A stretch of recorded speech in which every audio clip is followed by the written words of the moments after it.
everybody, and welcome to This Week in Cleantech, a roundup of the most important stories you need to know about in climate and clean energy. We advertise the show as 15 minutes or less.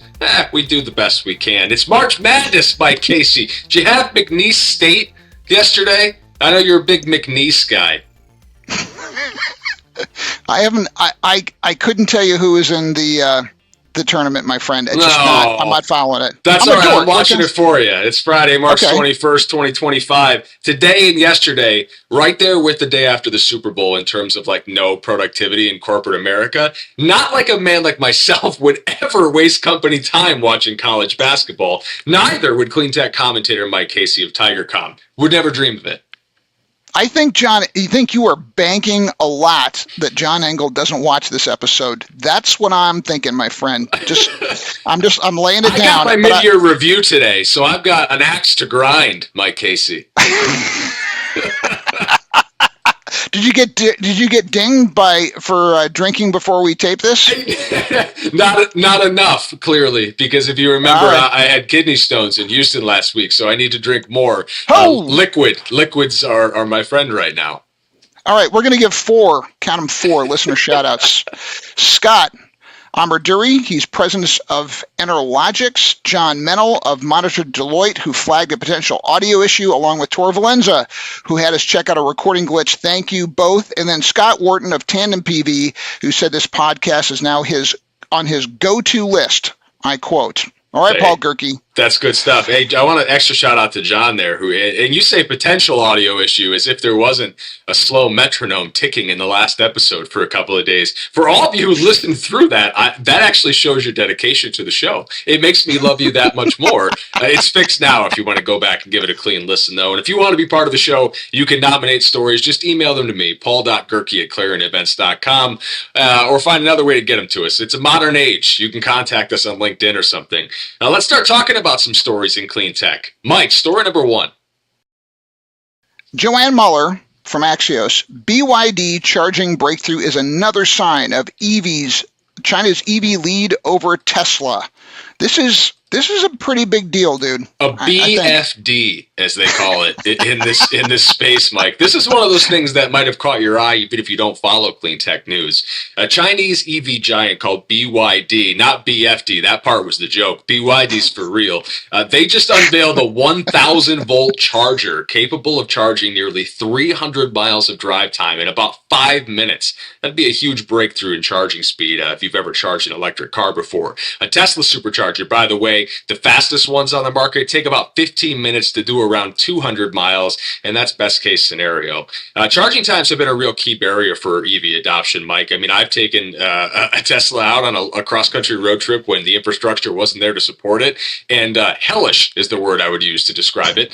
To support this platform, China plans to install more than 4,000 of those ultra-fast chargers. I don't understand the technology, Mike. Any thoughts on this? Well, I think we need to contextualize this development here. So we are watching in real time as the U.S. is just handing over leadership of the future of automotive transportation over to China by forcing the auto industry here out of the game. And so here comes BYD with its BFD. You know you wanted me to say that. Now it's going to be stuck on you.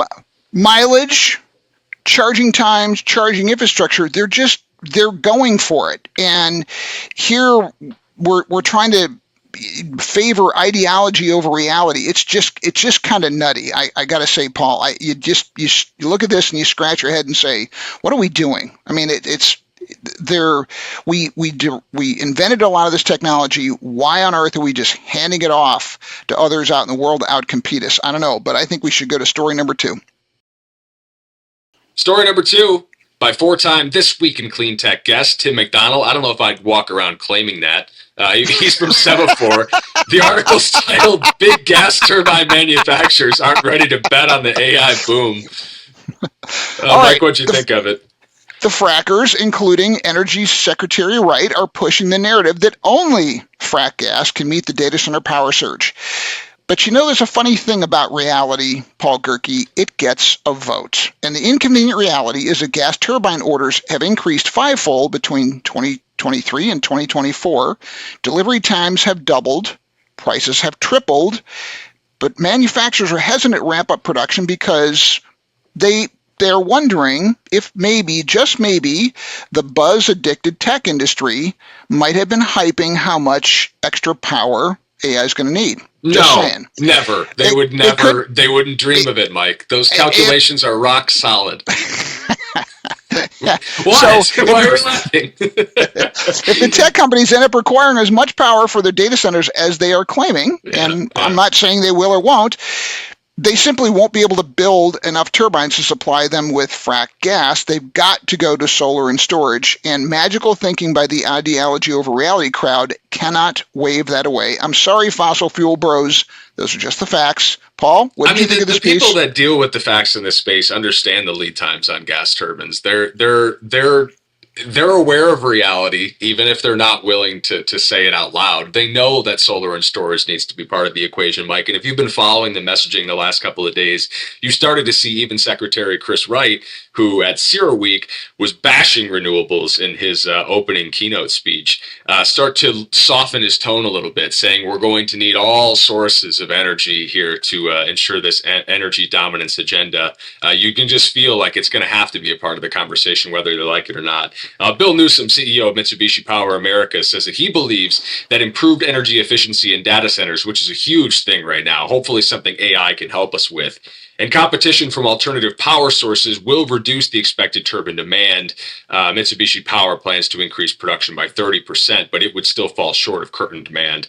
Plus, turbine producers are facing labor shortages, supply chain challenges, and a huge waiting list in most cases. But AI is not going anywhere, and we're going to have to feed it somehow, some way. Mike, story number 3. Third story, David Gellis at the New York Times. He is going to come on this show. He just doesn't know it yet, Paul Gerke. He writes, the Republicans pushing Trump to save Biden's clean energy tax credits. That's kind of ominous. You're threatening someone with being on the show? No, he's going to do it. I'm declaring he's going to come on. He just doesn't know it yet. He'll find an opening in his schedule. Or he's going to end up with a broken thumb, it sounds like. President Trump prioritizing dismantling climate policies. We talk about this, I feel like, every week now. Cutting regulations, blocking offshore wind projects, fast-tracking fossil fuels, withholding funds, firing workers. Tell me when to stop. A growing group of Republicans... No, you're good. Keep going. Keep going.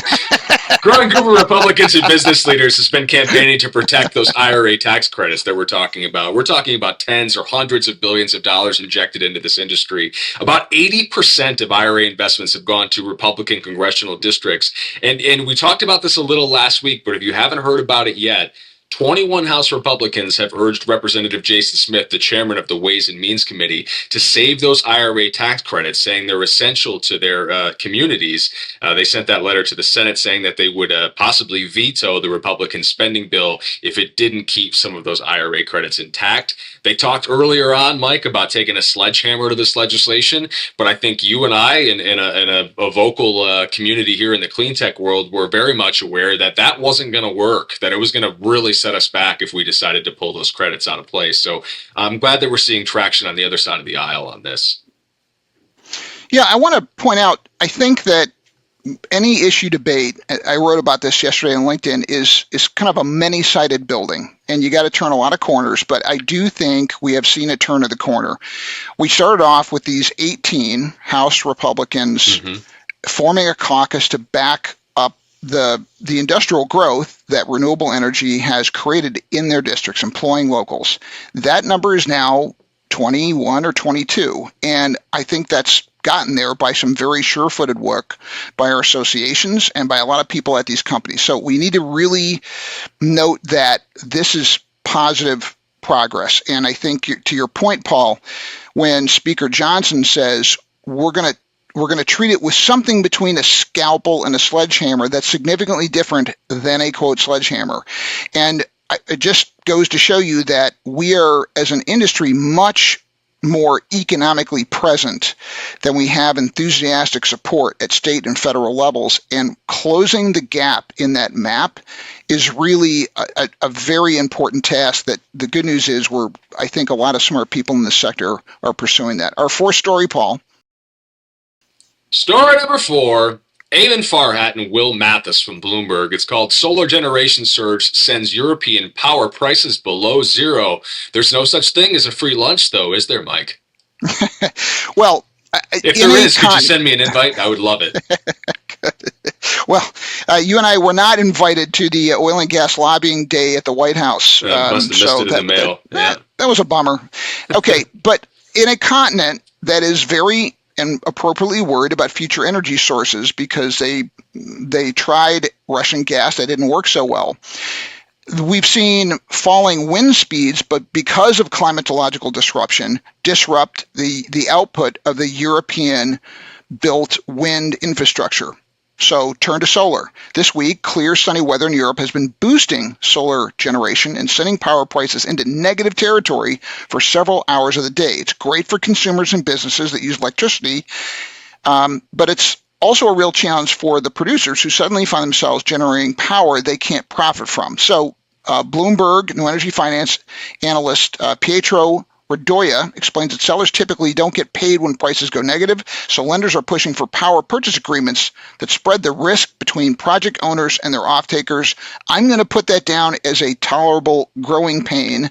Paul, what do you think? I think that this is a 15-minute show, so we can't really touch on power markets in the way that they need to be touched on, and I think the PJM example here stateside is another way that power markets can go awry, and they're talking about putting collars on the top and bottom of prices in PJM territory now as a way to address this. I mean, this is another thing that can happen. We talk about curtailing energy in the United States all the time. Look at Connect and Manage and ERCOT right now, where it's basically if you're late in line, well, sorry, you just can't make as much money doing this as somebody who was ahead of you in the queue.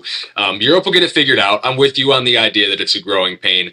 Germany's adding record amounts of solar every year through 2030. They're going to have to figure it out. The grid infrastructure isn't keeping up in Europe the way that it is in the U.S. It's the same problems here as it is there, but they're going to have to address it, Mike. It's that devil's on the doorstep. Story number 5. We have Aaron Clark from Bloomberg, who is joining us very early in his morning in Asia. Aaron, welcome. He has, as chips race spews forever chemicals, startups emerge to destroy them. I got to say, Aaron, this is a story near and dear to my heart for reasons I can explain, but if people have not read your piece yet, which we want them to do, what is the big takeaway? Hey, thanks so much for having me. I mean, I think the big takeaway is that, the battle for artificial intelligence supremacy kind of hinges on microchips. But I think, the semiconductor sector that produces them has a sort of dirty secret because it's a major source of PFAS, which are these chemical compounds that scientists are increasingly linking to health problems like cancer, obesity, and infertility. So I think in a nutshell, that's kind of what the story is about, and it's about the technology that is available to maybe solve it. So tell me a little bit about that technology and how this PFAS crisis is being addressed, because we're talking and joking, but very seriously about regulations, EPA regulations being repealed here in the States. It sounds like it might be easier for something like this to make a more of an impact now than perhaps in the previous administration. Yeah, I think the one of the things about this is that the technology shows that there's a huge opportunity, especially for semiconductor manufacturers, to get ahead of this.